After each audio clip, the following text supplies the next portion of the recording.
দেশে 1500 মানুষের বেশি রক্তে লাল টেকনাফ থেকে তেতুলিয়ায় তরুণ তরুণ ছেলে মেয়েদের রক্তাক্ত দেহ রাজপথে পড়ে থাকতেছে, সারা দুনিয়া হতবাক। আর যার নির্দেশে হত্যাকাণ্ড চলছে সে 12 পথ দিয়ে লঞ্চ করার আয়োজন করে। চিন্তা করতে পারেন কতটা নৃশংসতা একজন মানুষের মধ্যে থাকলে এই কাজ করতে পারে। হে ঝিকরগাছাবাসী, হে বাংলার তাওহীদি জনতা, কোরআন প্রেমিক তাওহীদি জনতা, তোমাদের জন্য আল্লাহর পক্ষ থেকে এই বার্তা আমি দিয়ে দিতে চাই, আল্লাহর নবীর পক্ষ থেকে তোমাদের কাছে বার্তা দিয়ে দিতে চাই।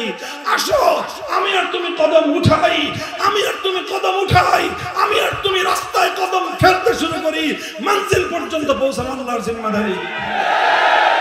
বাধা আসবে, লড়াই হবে, চূড়ান্ত লড়াইয়ের বিজয় হবে ইমানদারদের ইনশাআল্লাহ সুম্মা ইনশাআল্লাহ। আলামত শুরু হয়ে গিয়েছে, এই আলামত বলছে কথা বাংলার মাটি ইসলামী বিপ্লবের জন্য উর্বর।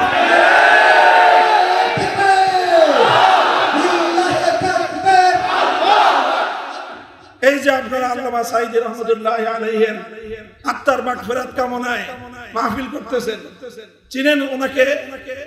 চিনেন আপনারা? কি হিসাবে চিনেন বলেন তো? কি হিসাবে? শুধু কোরআনের পাখি। কোরআনের পাখি এটা সহজ পরিচয়, কোরআনের পাখি সহজ পরিচয়।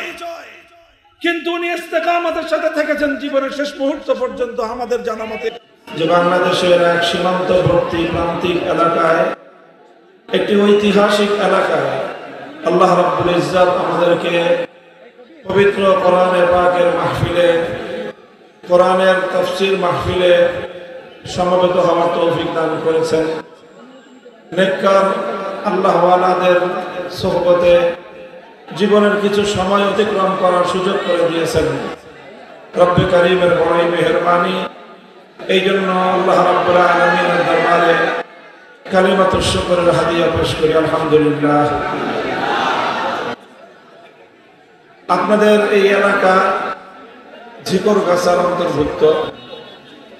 ঝিকরগাছা নামটা আমাদের কাছে অনেক ঐতিহাসিক একটা নাম। এই নাম শুনেছি সর্বপ্রথম আমি 1993 সালে।